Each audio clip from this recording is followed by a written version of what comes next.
श्री गणेशाय नमः। ओम नमो भगवते वासुदेवाय। राधे राधे। आशा करती हूँ कि आप सभी लोग खुश होंगे, स्वस्थ होंगे, मस्त होंगे। आज मैं आप लोगों को बताने जा रही हूँ पौष मास कृष्ण पक्ष में जो एकादशी का व्रत किया जाएगा। यह व्रत जो कि सफला एकादशी है, पौष मास कृष्ण पक्ष की सफला एकादशी के व्रत का महात्म्य। पौष मास कृष्ण पक्ष एकादशी को सफला एकादशी का व्रत किया जाता है। इस दिन भगवान नारायण का नारियल, सुपारी, आंवला, अनार, लौंग आदि से विधिवत पूजन करना चाहिए। इस व्रत को धारण करने वाले प्रातः काल स्नान करके भगवान की आरती करें तथा भोग लगाएं। ब्राह्मण तथा गरीबों को भोजन अथवा दान देना चाहिए। रात में जागरण करते हुए कीर्तन पाठ करना चाहिए। इस व्रत को करने से समस्त कार्यों में सफलता मिलती है, इसलिए इसका नाम सफला एकादशी है। अब मैं आप लोगों को कथा सुनाने जा रही हूँ। राजा महिष्मान के 4 बेटे थे। सबसे बड़ा पुत्र सुम्पक बड़ा दुष्ट और पापी था। वह पिता के धन को कुकर्मों में नष्ट करता रहता था। दुखी होकर के राजा ने उसे देश निकाला कर दिया, परंतु उसकी लूटपाट की आदत न छूटी। एक बार उसे 3 दिन भोजन ही नहीं नसीब हुआ। वह भोजन की तलाश में एक साधु की कुटिया पर जा पहुंचा। उस दिन सफला एकादशी थी। महात्मा ने उसका मीठी वाणी से सत्कार किया और कुछ खाने के लिए भोजन दिया। महात्मा के इस व्यवहार से उसकी बुद्धि परिवर्तित हो गई। उसने सोचा कि मैं भी मनुष्य ही हूँ, पर कितना दुराचारी और पापी हूँ। वह साधु के चरणों पर गिर पड़ा। साधु ने उसे अपना शिष्य बना लिया। धीरे धीरे उसका चरित्र निर्मल होता गया। वह महात्मा की आज्ञा से एकादशी का व्रत करने भी लगा। जब वह बिल्कुल बदल गया तो महात्मा ने उसके सामने अपना असली रूप प्रकट किया। महात्मा के वेश में उसके सामने उसके पिता खड़े थे। पुत्र के सद्गुणों से युक्त जान करके राजा महिष्मान ने उसे राजकाज सौंप दिया।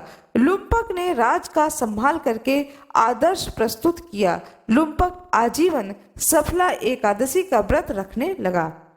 भगवान विष्णु की जय हो। जिस प्रकार से लुम्पक की बुद्धि भगवान ने परिवर्तित कर दी और जीवन में उसे सफल बनाया, इसी प्रकार से कथा कहने वाले के और कथा सुनने वाले के भगवान सारी समस्याओं को समाप्त करें और जीवन में उसे सफलता प्रदान करें। भगवान विष्णु की जय हो। अब मैं आप लोगों को सफला एकादशी की एक दूसरी कथा सुनाने जा रही हूँ। पौष मास कृष्ण पक्ष की सफला एकादशी की कथा।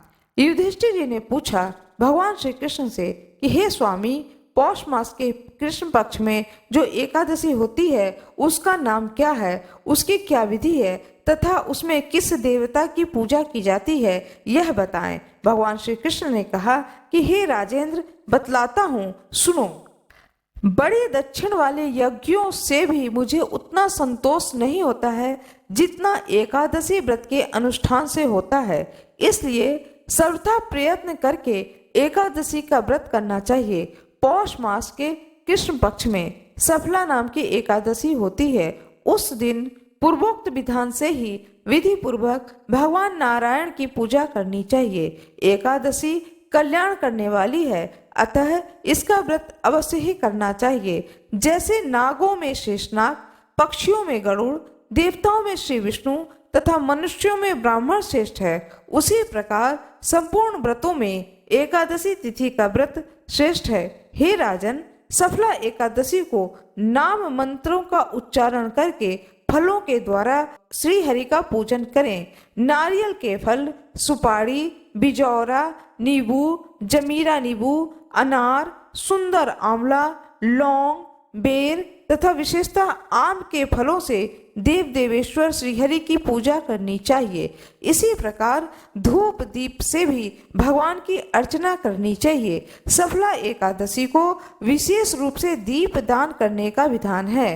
रात को वैष्णव पुरुषों के साथ जागरण करना चाहिए। जागरण करने वालों को जिस फल की प्राप्ति होती है वह हजारों वर्ष तपस्या करने से भी नहीं मिलता है।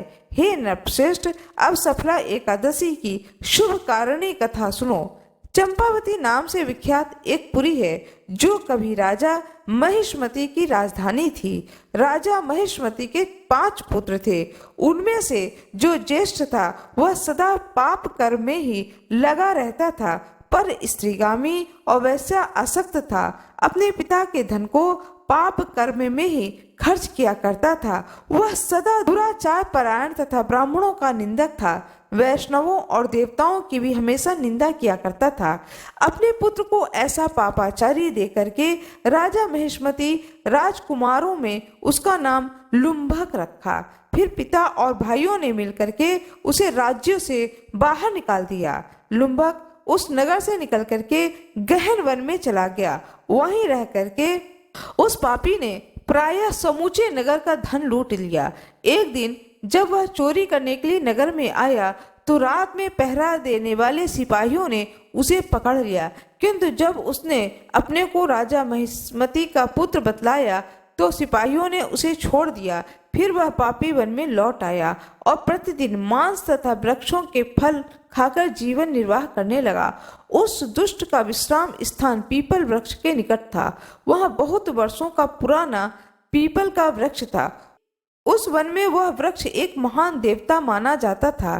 पाप बुद्धि लुम्भक वही निवास करता था। बहुत दिनों के पश्चात एक दिन किसी संचित पुण्य के प्रभाव से उसके द्वारा एकादशी व्रत का पालन हो गया। पौष मास में कृष्ण पक्ष की 10वीं के दिन पापिष्ठ लुम्भक ने वृक्षों के फल खाए और वस्त्रहीन होने के कारण रात भर जाड़े का कष्ट भोगा। उस समय न तो उसे नींद आई और न ही उसे आराम मिला। वह निष्ठ प्राण सा हो रहा था। सूर्योदय होने पर भी उस पापी को होश नहीं हुआ।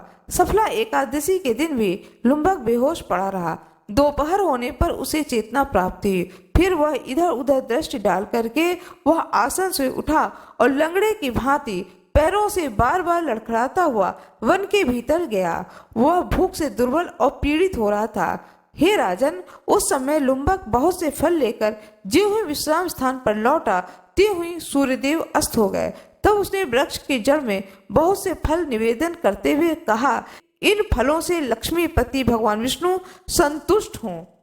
यूं कह करके लुम्भक ने रात भर नींद नहीं ली। इस प्रकार अनायास ही उसने इस व्रत का पालन कर लिया। उस समय सहसा आकाशवाणी हुई, हे राजकुमार, तुम सफला एकादशी के प्रसाद से राज्य और पुत्र को प्राप्त करोगे। बहुत अच्छा कहकर उसने वह वरदान को स्वीकार किया। इसके बाद उसका रूप दिव्य हो गया। तब से उसकी बुद्धि भगवान विष्णु के भजन में लग गई। दिव्य आभूषणों की शोभा से संपन्न उसे अकंटक राज्य प्राप्त किया और 15 वर्षों तक वह उसका संचालन करता रहा। उस समय भगवान श्री कृष्ण की कृपा से उसे मनोज्ञ नामक पुत्र उत्पन्न हुआ। जब वह बड़ा हुआ तो उस लुम्भक ने तुरंत ही राज्य की ममता छोड़कर उसे पुत्र को सौंप दिया और स्वयं भगवान श्री कृष्ण के समीप चला गया, जहां जाकर के मनुष्य कभी शोक में नहीं पड़ता है। राजन, इस प्रकार जो सफला एकादशी का उत्तम व्रत को करता है वह इस लोक में सुख को भोग करके मरने के पश्चात मोक्ष को प्राप्त होता है। संसार में वे मनुष्य धन्य हैं जो सफला एकादशी के व्रत को करने में लगे रहते हैं। उन्हीं का जन्म सफल है। हे महाराज, इसकी महिमा को पढ़ने, सुनने तथा उसके अनुसार आचरण करने से मनुष्य राजसूय यज्ञ का फल पाता है। भगवान विष्णु की जय हो, माता लक्ष्मी की जय हो, खाटू श्याम बाबा की जय हो, भगवान श्री कृष्ण की जय हो, भगवान शंकर की जय हो, सभी संतों की जय हो, दिव्य संतों की जय हो, दृश्य संतों की जय हो, अदृश्य संतों की जय हो।